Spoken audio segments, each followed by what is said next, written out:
की ख्वाहिश से अमन मुमकिन नहीं फर्जंद। अहले ईमान का बोझ ज्यादा भारी है। मुझे बताओ तुम क्या परेशानी है, कौन सा बोझ है तुम्हारे सीने पर? दुश्मनों का खात्मा एक एक करके कर दिया हमने, मगर गद्दारों के बिछाए जाल जो हमारी रियासत के दिल में जंगालूद खंजर की तरह पैवस्त हैं, उन्होंने जीना मुहाल किया हुआ है। फिलहाल तो सब्र से काम ले रहा हूं ताकि मासूम लोगों का खून न बहे और रियासत को भी नुकसान न पहुंचे।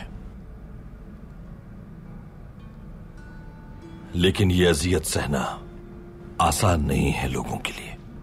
मकाम ऊंचा हो तो आजमाइश भी बड़ी होती है। लोगों की हिफाजत के जिम्मेदार हो तुम, लिहाजा तुम्हारा बोझ भारी है। लेकिन अल्लाह की मदद तुम्हारे साथ है, क्योंकि तुम नफ्स को हावी नहीं होने देते और हर कदम अल्लाह की राह में उठाते हो। बाज़ औक़ात शिकस्त की सूरत हाल दरअसल फतह की सूरत हाल होती है।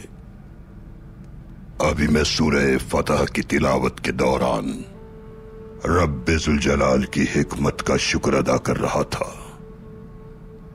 हमारे प्यारे पैगंबर ने ख्वाब देखा और सहाबा को उम्रे की हिदायत की।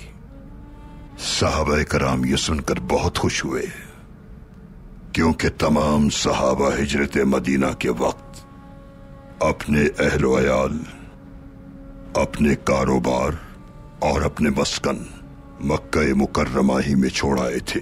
वो शहर मक्का में बैतुल्लाह की ज़ियारत के लिए अपने दिलों में एक नई उम्मीद लिए मदीने से रवाना हुए। लेकिन वहां के मुशरिकीन जो बड़े से बड़े दुश्मन के लिए भी दरवाजे बंद नहीं करते थे, उन मुशरिकीन ने सहाबा को रोकने के लिए मक्के के दरवाजे बंद कर दिए। बिलाखिर कासिद भेजे गए और एक मुआहिदा तय पाया। बज़ाहिर तो वो मुआहिदा मुसलमानों के हक में न था, जिसके नतीजे में सहाबा को बगैर उम्रा किए वापस लौटना पड़ा। सहाबा बहुत परेशान हुए, क्योंकि उन्हें बैतुल्लाह को देखने की बहुत आरज़ू थी। काबे को ना देखने का दुख उनके दिलों को दुखी कर रहा था। लेकिन कुरान पाक की सूरह इंशिरा में इरशाद बारी ताला है कि हर मुश्किल में आसानी है। अल्लाह रब्बुल इज्जत की रहमत और हिकमत के तुफैल मदीने वापसी के मौके पर सूरह फतह नाजिल हुई। नबी करीम फतह मक्का की नवीद से निहाल हो गए। रब्बे करीम सूरह फतह में इरशाद फरमाता है कि बेशक हमने तुम्हें वाज़े फतह अता फरमाई, ताकि अल्लाह तुम्हारे अगले और पिछले तमाम गुनाहों को बख्श दे, तुम पर अपनी नेमतें नाजिल फरमाए और सिरात मुस्तकीम पर चलाए। बेशक अल्लाह हक की राह पर चलने वालों के साथ है।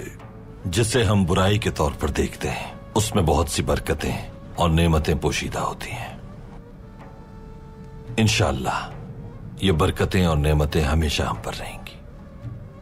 आमीन फर्जंद। अभी तुम्हें लोगों के रवैयों पर सब्र का मुजाहिरा करना है। ये आतिश की तरह भड़के हुए हैं, जिसकी तपिश रियासत के हर कोने में पहुंचकर नुकसान पहुंचा सकती है। तुम्हारा रास्ता मुश्किल है, अंधेर है, लेकिन इसके इख्तिताम पर रोशनी है। तुम सिरात मुस्तकीम पर रहो, हम तुम्हारे लिए दुआ करेंगे। बहुत शुक्रिया।